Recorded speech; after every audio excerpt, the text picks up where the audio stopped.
Hola de nuevo, su amigo José Cinéfago, acabando de salir de ver otro estreno de fin de semana, esta vez uno que está en sala de arte que se llama El arte de defenderse,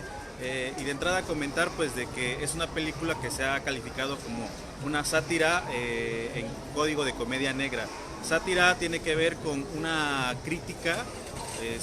hacia unas costumbres o vicios de alguna sociedad o de algún tipo de personajes, ¿no? Ya sea en tono lúdico, en tono moralizante o en tono de crítica. En este caso la sátira sirve para burlarse y criticar las costumbres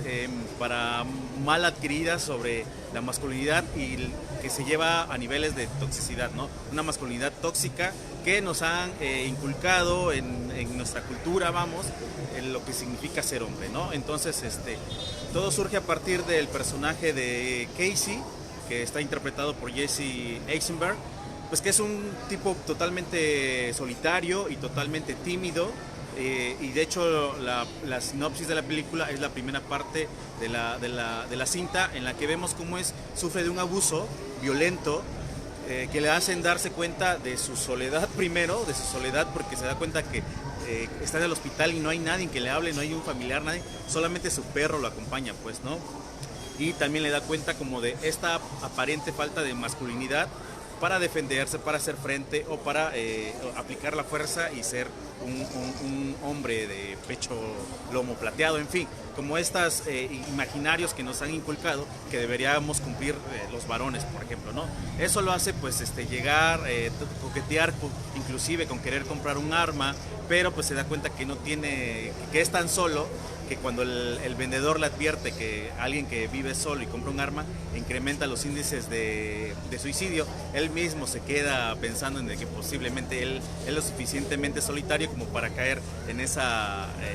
estadística, ¿no? Así que pues por azares del destino pues cae ahí en un dojo de karate. Y es muy simpático porque el que está a cargo del dojo, que es el sensei, ni siquiera tiene nombre, bueno, al final sabemos cuál es su nombre, el sensei es súper carismático y habla con una sabiduría que en momentos parece absurda, pero así a simple vista pareciera tener como mucha razón, ¿no? Entonces de repente es tan cautivador, tan carismático en el momento de reclutar alumnos, pues que Casey pues termina inscribiéndose inclusive después de la clase de muestra, y bueno, de ahí empieza como a tratar como de sacar esta virilidad, ¿no? Esta masculinidad que posiblemente a él le falta y que tiene que confrontar, y que posiblemente por eso es que sufrió ese tipo de abuso y él ya no quiere ser de esos hombres débiles, él quiere ser un hombre fuerte, ¿no? En esta aparente, ¿no?, búsqueda de la masculinidad, inclusive hay una parte en la que él en esta búsqueda de la masculinidad tiene como una guía de las cosas que deben hacer los hombres, ¿no? Eso después es sustituido por algunas instrucciones como muy tóxicas que le da su sensei, ¿no? ¿Qué música escuchas? No, deberías escuchar metal, ¿no? ¿Cómo te llamas? Desde ahí tu nombre está mal, es muy afeminado, ¿no? ¿Qué perro tienes, no? Inclusive todo eso cuestiona, ¿no? Cuestiona porque para el sensei un hombre debe ser, pues un hombre todopoderoso, ¿no? Estos machos, alfas, así tal cual, e inclusive el sensei tiene una alumna en su dojo, que aunque es una alumna muy destacada, él no niega, él trata como de no ser tan evidente la misoginia que tiene, ¿no? Una misoginia que se da no de manera directa porque no le falta el respeto a su alumna, sino cuestiones como de no poder aceptar que ella tiene mucho más nivel que otros alumnos, de meritarla en darle un vestidor totalmente feo, descuidado, mínimo a comparación del vestidor de los hombres, cuestiones que si los trasladamos a nuestra realidad más o menos cachan, pues, o sea, es una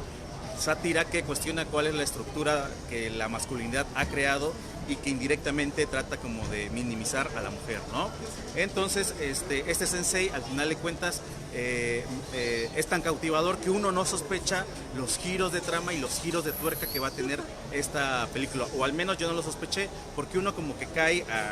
bajo el carisma del sensei, que cuando se nos empieza a revelar ciertos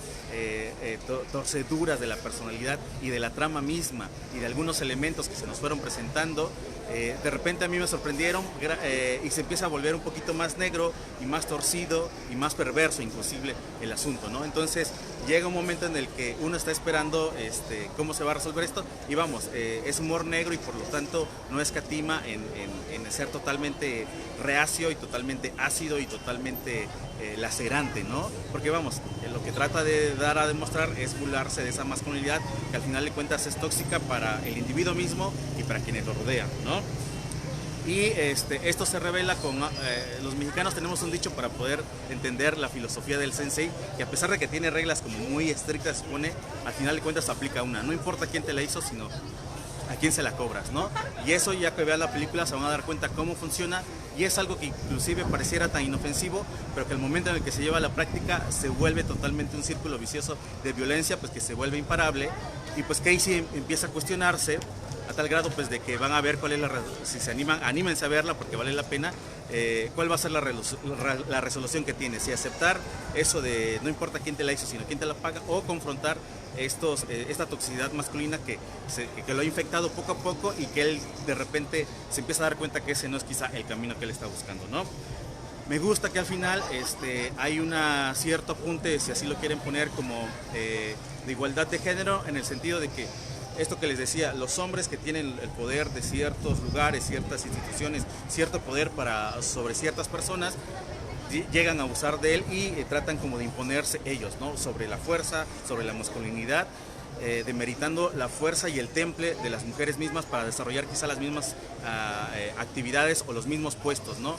Al final hay una cierta compensación, una cierta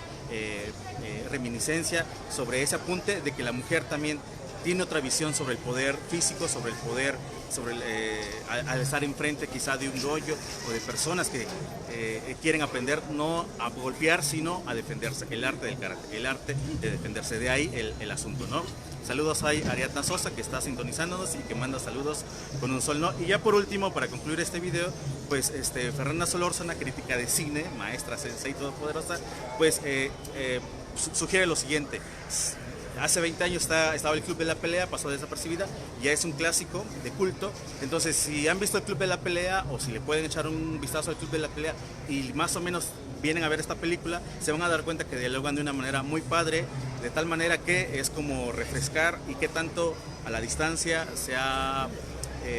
podemos ver esa toxicidad masculina que se veía hace 20 años en el Club de la Pelea y cómo la vemos ahora en el arte de defenderse, ¿no? Pues hasta aquí las impresiones de este estreno de fin de semana. Le pusimos, igual que la película anterior, la calificación de que vale la pena verse, a pesar de que tiene menos horarios. Creo que es una película que, si la ves como desde cierta perspectiva,